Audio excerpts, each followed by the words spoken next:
यीशु के मीठे और जलाली बाबरकत नाम में सबको सलाम। उम्मीद करती हूँ कि तमाम लोग जो हर रोज़ हमें देखते हैं खैरियत से हैं और हमेशा खुदावंद की पनाह में रहें और खुदावंद आप सबकी हिफाजत करे। हम शुक्रगुजारी करते हैं कि हमने खुदावंद यीशु मसीह का जन्मदिन मनाया और ढेरों खुशियाँ एक दूसरे के साथ हमने बांटी। खुदावंद का शुक्र है कि खुदावंद ने सबकी मदद और रहनुमाई की। आज जब शाम हम नए साल की इबादत करने वाले हैं, आज शाम जब नए साल की इबादत होगी तो मेरा ईमान है कि हर एक वो लोग, हर एक वो ज़िंदगी, हर तमाम ज़िंदगियां जो हैं, जो पिछले साल जिन्होंने खुदा की इबादत नहीं की, मेरा ईमान है कि वो इस साल खुदा की इबादत करें, खुदा की बंदगी करें। इसलिए कि पिछले साल में जो हमने किया, मैं समझती हूँ कि वो इस साल हम ना करें। पिछले साल हमने इबादतें नहीं की, अगर हमने खुदा के घर में आकर इबादत नहीं की है तो मैं समझती हूँ कि इस साल जो है हमें वो करने की ज़रूरत है। इसलिए कि पुरानी इंसानियत जब इंसान की ख़त्म हो जाती है, नई इंसानियत आ जाती है, तो फिर इंसान नए काम करता है। तो हम शुक्रगुजारी करते हैं कि खुदा ने हमें मौका दिया है कि इसलिए कि कोई ऐसा शख्स, बहुत से ऐसे लोग हैं जो नए साल को देखने की आरज़ू करते हैं लेकिन नया साल देखना नसीब ना हुआ। लेकिन फिर भी हम खुदावंद की शुक्रगुजारी करते हैं कि खुदा ने हमें मौका बख्शा कि नए साल में भी हम खुदावंद के नाम को इज़्ज़त और जलाल देते हुए दाखिल होंगे। मेरा ईमान है कि खुदा आपको भी ये फ़ज़ल बख्शे, आपको भी भारी फ़ज़ल दे, ताकि आप भी नए साल खुदावंद की इबादत करते हुए दाखिल हो जाए। हम खुदावंद के कलाम में से आज पढ़ने वाले होंगे लूका की अंजील में से। मेरा और आपका खुदा जो कलाम मुक़द्दस में से हमें सिखाता है, हम खुदा के कलाम में से वो सीखने वाले हों। कलाम मुक़द्दस में लिखा है कि लूका की अंजील उसका 13 बाब और उसकी हम 6 आयत में से खुदावंद के कलाम में से पढ़ेंगे। कलाम मुक़द्दस में लिखा है, फिर उसने ये तमसील कही कि किसी ने अपने ताकिस्तान में अंजीर का दरख्त लगाया था।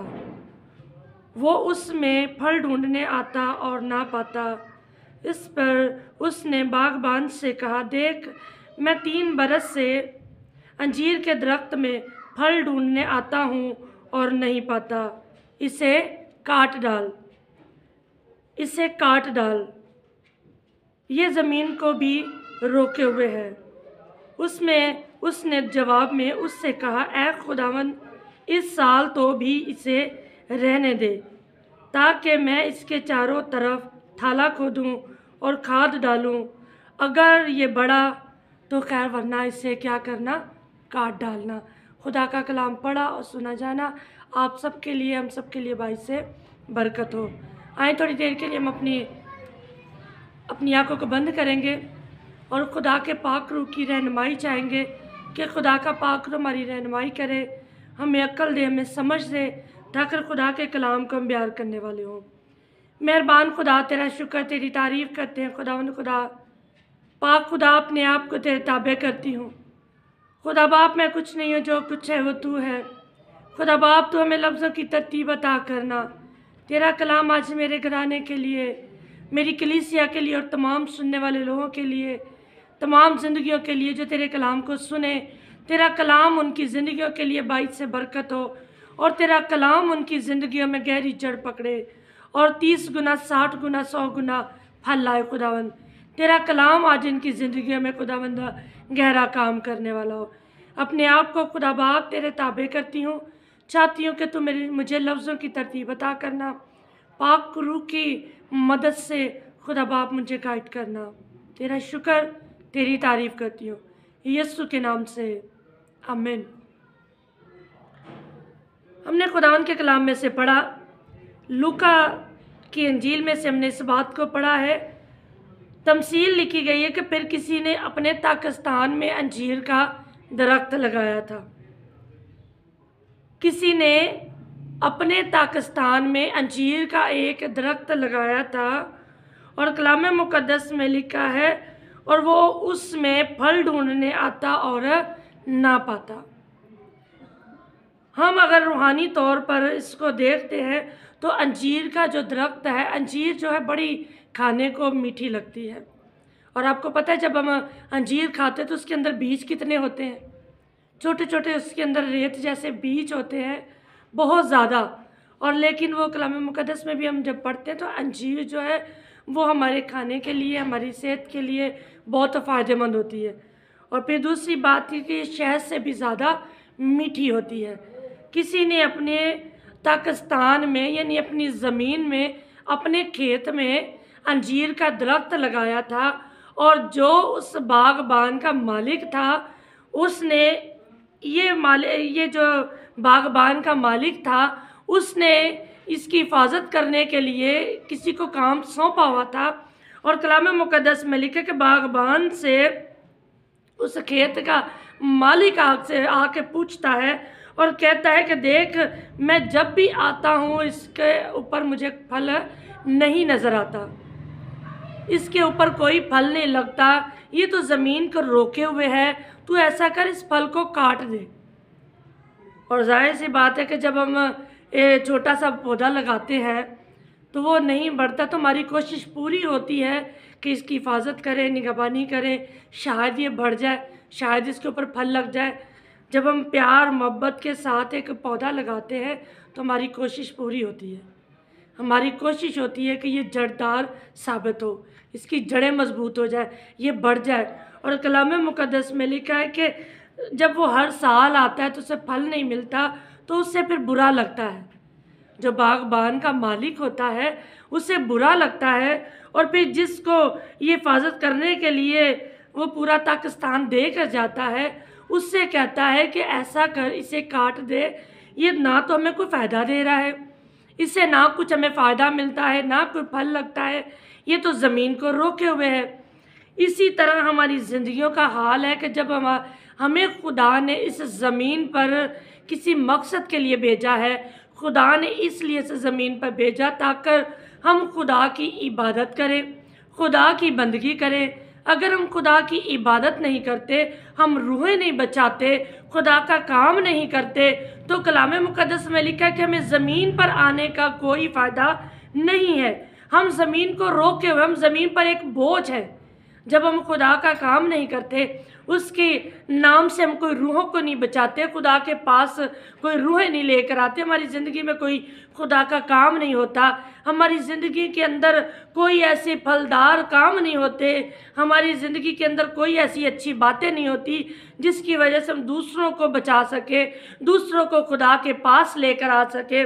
लेकिन जब हमारे अंदर ऐसे काम ना होंगे, जिस मकसद के लिए खुदा ने हमें भेजा, अगर वो खुदा का मकसद पूरा ना हो, तो फिर कलाम मुक़द्दस में जिस तरह हमने पढ़ा है कि हम वो दरख्त जो है जो कोई फ़ायदा नहीं देता, जिसके ऊपर कोई फल नहीं लगता, तो फिर लिखा है कि बागबान से कहता है कि तू इसे क्या कर, इसे काट दे, इसे काट दे, इसकी जगह हम कोई दूसरा दरख्त लगाएंगे और फिर उसमें फल लगेगा।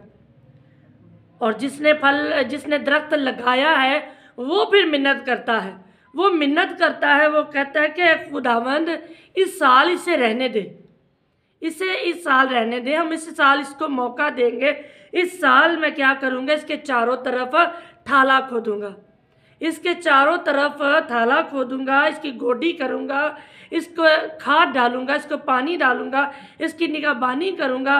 अगर फिर भी ये ना बढ़ा, फिर भी इसके ऊपर कोई फल ना आया, तो फिर इसे तू काट डालना। इंसान की ज़िंदगी जो है वो एक दरख्त की मानिंद है जिसके ऊपर कोई फल ना हो, जिसके अंदर कोई यानी कि खुदा की बरक़ात ना हो, खुदा की रहमतें ना हो, खुदा की सच्ची बातें ना हो, तो फिर हमारा कोई मकसद नहीं है इस ज़मीन पर रहने का। पिछले साल अगर हमने खुदा का काम नहीं किया तो मैं समझती हूँ कि इस साल हमें खुदा का काम तेज़ी से करना है। हो सकता है कि ये साल हमारा आखिरी साल हो, हमें नहीं पता कि ये आज रात जब हम सोए सुबह उठे ना, हमें नहीं पता कि हमारी ज़िंदगी के दिन कितने हैं, ये तो खुदा को पता है। लेकिन इंसान उस वक्त उम्मीदवार होता है खुदा पर, उस वक्त उसे भरोसा होता है जब उसने अच्छे काम किए होते हैं, जब वो खुदा की राह पर चलता है, खुदा के बताए हुए काम करता है, बहुत सी रूहों को बचाता है, अंजील की मुनादी करता है और पूरा साल बिना नागा खुदा की हज़ूरी में झुकता रहता है, उसे उम्मीद होती है कि वाकई अगला साल भी मैं ऐसा ही गुजारूंगा। अगर हमारी ज़िंदगी के अंदर हम एक और अंजीर का दरख्त की जब मिसाल देखते हैं, खुदावंद यीशु मसीह जब अपने शागिर्दों के साथ जा रहे होते हैं, तो फिर खुदावंद यीशु मसीह को जब भूख लगी, भूख का एहसास हुआ, तो अंजीर का दरख्त जब दूर से देखा तो बड़ा हरा भरा नज़र आया। तो फिर खुदावंद यीशु मसीह ने अपने शागिर्दों से कहा कि जाओ कुछ खाने को लेकर आओ। तो जब खुदावंद यीशु मसीह के शागिर्द पास गए तो उस पर कुछ खाने के लिए कुछ उस पर लगा नहीं था, उस पर कोई फलदार ऐसी कोई चीज़ नहीं लगी थी। लेकिन कलाम मुक़द्दस में लिखा है कि जब खुदावंद यीशु मसीह ने उस पर फल ढूंढने की कोशिश की तो उस पर फल ना पाया। तो फिर लिखा है कि खुदावंद यीशु मसीह ने उस वक्त उस दरख्त पर, उस अंजीर के दरख्त पर क्या की? लानत की।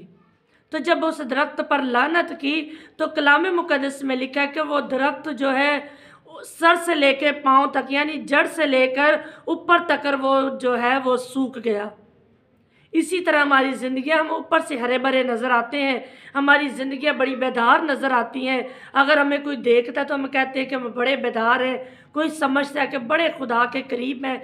लेकिन जब हम अंदर से हम देखते हैं अपने आप को, जब हमारी बातन की जो ज़िंदगी है, हमारी जो ज़ाहिरी ज़िंदगी है, उसमें बड़ा फ़र्क है।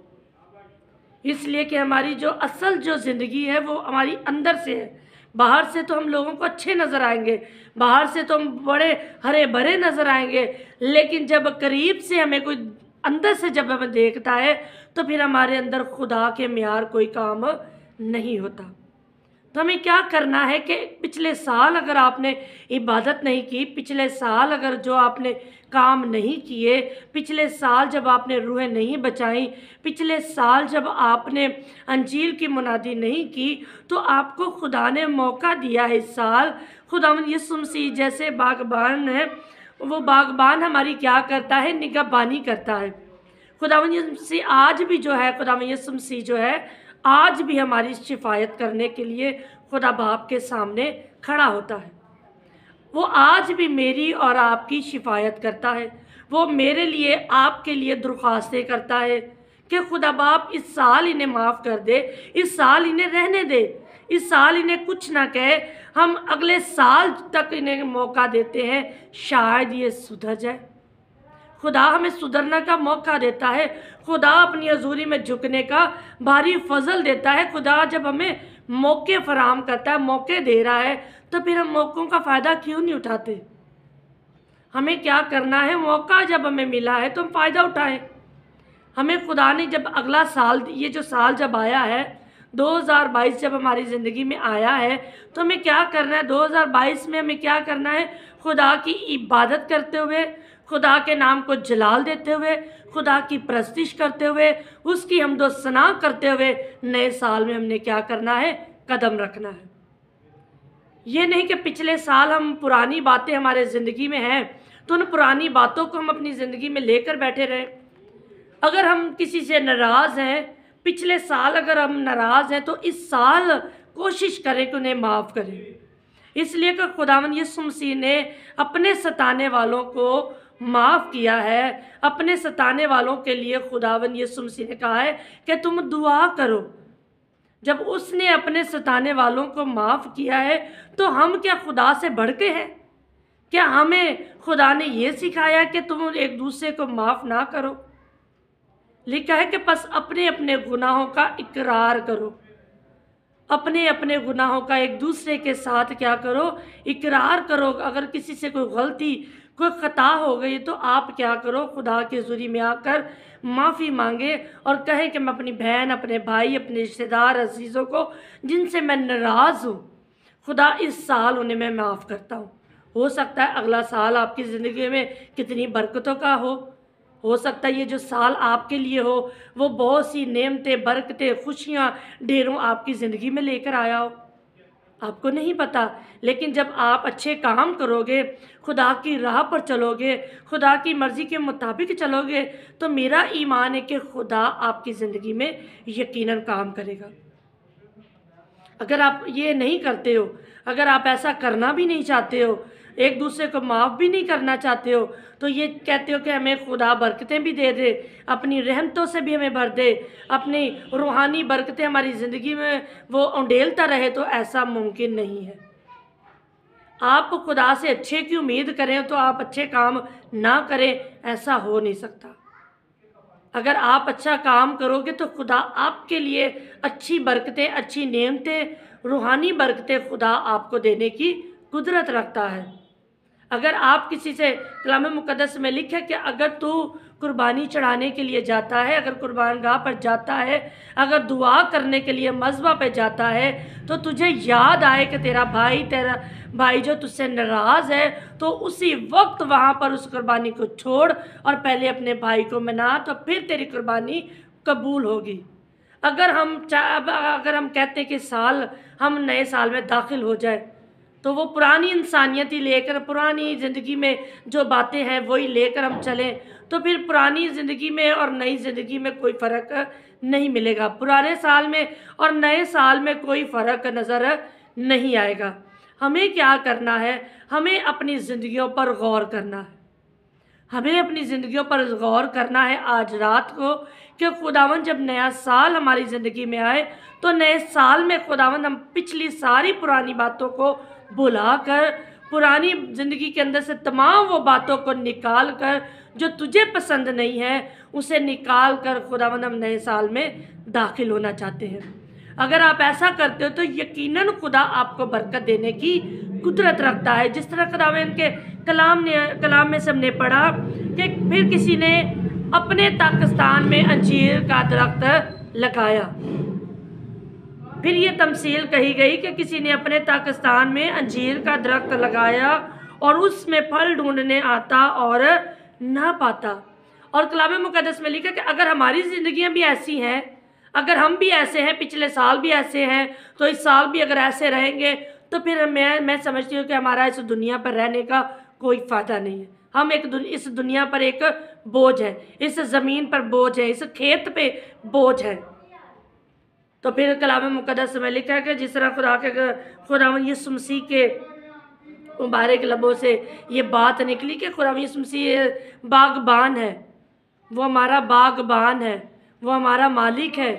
तो वो जिस तरह हमारी शिफायत करता है, हमारी दरख्वास्तें करता है, वो कहता है कि खुदावंद इस साल इन्हें रहने दे, इस साल इन्हें रहने दे, ताकि इस साल हम इस पर मेहनत करेंगे, इस दरख्त के चारों तरफ हम थाला खोदेंगे। थाला खोदने का मतलब कि जिस तरह हम दरख्त लगाते हैं, उसकी जब गोडी करते हैं तो उसके चारों तरफ एक बड़ी सी बाड़ बनाते हैं, एक मिट्टी की बाड़ बना देते हैं, ताकि जब पानी डाला जाए तो पानी बाहर ना जाए। और जब वो बाड़ उसकी चारों तरफ बना देते हैं, फिर उसके अंदर गोडी करते हैं। तो गोडी करने के बाद उसके अंदर जब खाद डाली जाती है, तो फिर वो जब खाद उस ज़मीन के अंदर जाती है, तो वो फिर जड़ों को क्या करती है? मजबूत करती है। इसी तरह खुदा का पाक रूह जो हमें चारों तरफ से घेरता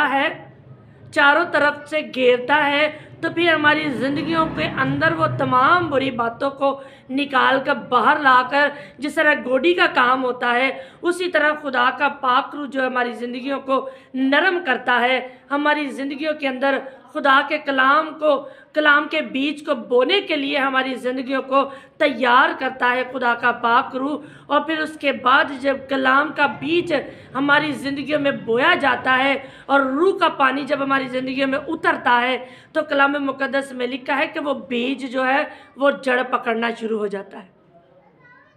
वो जो है हमारी ज़िंदगियों में जड़ पकड़ता है।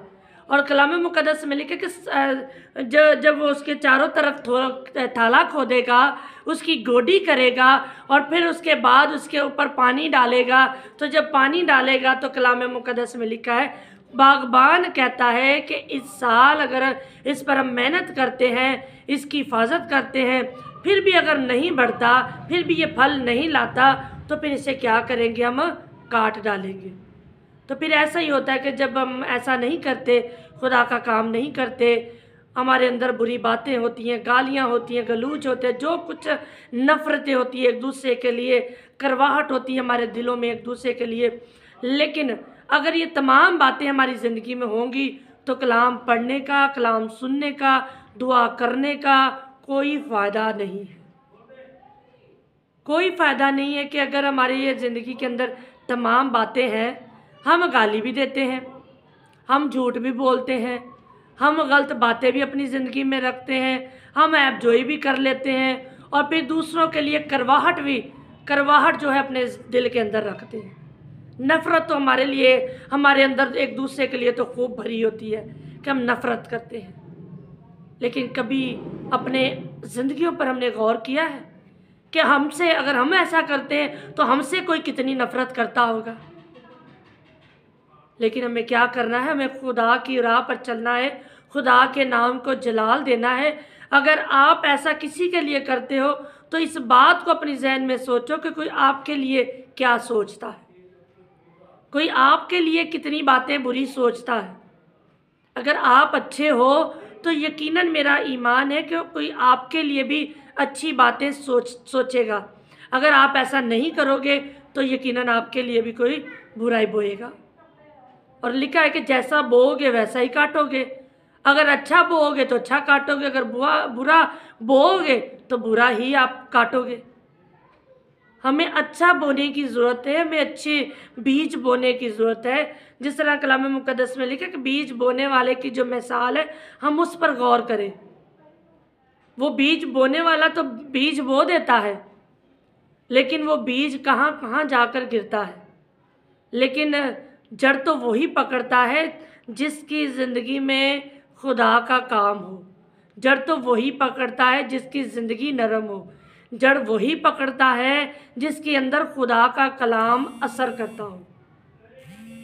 हम असर अपनी ज़िंदगी में कैसे कर सकते हैं, हम कैसे अपनी ज़िंदगी में असर कर सकते हैं? इसलिए कि खुदा जो है हमारी ज़िंदगी में अजीब और गहरे काम करता है। हमेशा खुदा की बरकतें जो है वो हमारी ज़िंदगी में आना स्टॉप हो जाती हैं। वो क्यों?